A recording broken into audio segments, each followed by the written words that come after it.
Fun বাংলাদেশের প্রধান অর্থকরী ফসল। অনেকেই বাড়িতে মেহমান আসলে কিংবা ভাত খাওয়ার পর এক কিলি পান খেতে ভুলেন না।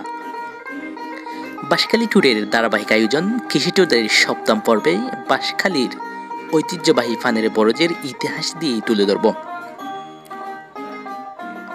যুগ যুগ ধরেই বাঁশখালীর নাপুরা, সাম্বল, জলদি, কালীপুর, বৈচরি, ফুইচড়ি, সাধনপুর, প্রক্রিয়ার পাহাড়ের ডালু ও আবাদি কৃষি জমিতে ফান চাষ করে আসছে স্থানীয় ফান চাষিরা। পাহাড়ি এলাকায় ফান চাষের স্থায়িত্ব 5 থেকে 20 বছর। তবে এই স্থায়িত্ব পানের বর্জ্যের পরিচর্যার উপরে নির্ভর করে।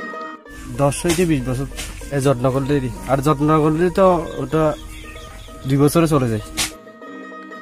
ফানের বর্জ্যে সরিষার কোয়েল, গোবর ও বিভিন্ন সার, কীটনাশক প্রয়োগ করতে হয় বলেই জানান চাষিরা। আমরা শ্বাস দিই, গোবর দিই, আর সিবে কুট আর এগুলো দিই। ফান চাষি ও সংশ্লিষ্টদের মতে 1 হেক্টর জমিতে ফান চাষ করতে খরচ লাগে 6,55,000 টাকা। প্রতি হেক্টর জমিতে ফান বিক্রি হয় 16,12,500 টাকা। এতে চাষিরা খরচ বাদ দিয়ে লাভবান হন প্রতি হেক্টরে প্রায় 9,57,000 টাকা। স্থানীয় চাষিদের অভিযোগ, তারা কৃষি অফিস থেকে কোনো প্রকার পরামর্শ ও আর্থিক সহযোগিতা পান না। তবে সরকারি সহযোগিতা ও পরামর্শ পেলে চাষিরা ফান চাষে আরও মনোযোগী এবং স্বাবলম্বী হবেন, এমনটি প্রত্যাশা সচেতন মহলে। বর্ষাকালে বসে যাই, পরামর্শ দেয় নাই। কৃষি অফিসার আমাদের এখানে আসে, কিছু দেখা করতে দেয়নি, আসে না এখানে।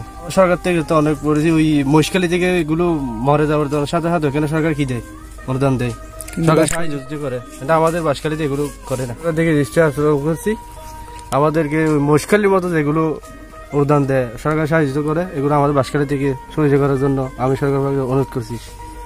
পানার ক্ষেতের হাজ করি আর দিন মজুরি 500 টাকা পাই। হাতির বই আছে, মাঝে মাঝে হাতির বই আছে, বই তাইলেও আমরা হাতি আইলে বেশ করে আইলে ফালাই যায়, আর হম করে আইলে আগুন দিয়ে এই লাকড়ি দিয়ে দূরে, আর এই জমত যাইলে আমরা দূরে নিয়ে আসে আর কি। হাজার হাজার আমরা খেতে পাই ফেলার, ওই পানার বড় দান খাই ফেলার আমরা সরকার থেকে কিছু দেয়নি, বন বিভাগের লোক আসেনি, অবশ্যই তারা আসে আর কি। বাঁশখালীতে উৎপাদিত পান এই এলাকার চাহিদা মিটিয়ে সারা দেশেই রপ্তানি হচ্ছে। এই এলাকার ফান চাষিদের অভিযোগ, তারা যখন ক্ষতির সম্মুখীন হন তখন সরকার থেকে তাদের কোনো আর্থিক এবং পরামর্শমূলক সহযোগিতা করা হয় না। তাদেরকে যদি ক্ষতির সময়ে বাঁশখালী কৃষি অফিস থেকে আর্থিক এবং পরামর্শমূলক সাহায্য সহযোগিতা করা হয়, তারা আরো একটু স্বাবলম্বী হবে। এটাই প্রত্যাশা এখানকার ফান কৃষকদের। মোহাম্মদ আব্দুল লতিফ, বাঁশখালী টুডে।